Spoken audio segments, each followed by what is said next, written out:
আমরা ভাবি শুধু আমিই বোধহয় সবচেয়ে বেশি কষ্টে আছি, আর বাকি সবাই বেশ সুখেই আছে। আবার অন্যরাও তোমাকে নিয়ে ঠিক সেটাই ভাবে, যে তাদের জীবন তোমার মতো এতটা সুখের নয়। আসলে ব্যাপারটা হলো, আমরা শুধুমাত্র আমাদের খুশির মুহূর্তগুলোকেই হোয়াটসঅ্যাপে স্ট্যাটাস দিই, সোশ্যাল মিডিয়ায় শেয়ার করি,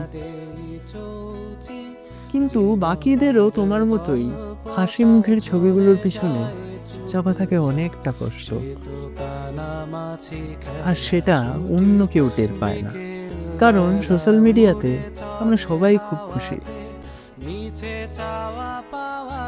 তুমি তোমার কষ্টগুলোকে নিয়ে প্রতিনিয়ত লড়াই করে চলেছো বলেই যেন মনে হচ্ছে তোমার মতো একা আর কেউ নেই। কিন্তু আসলে প্রতিটা হাসি মুখেই কিছু না বলা কান্না লুকিয়ে থাকে।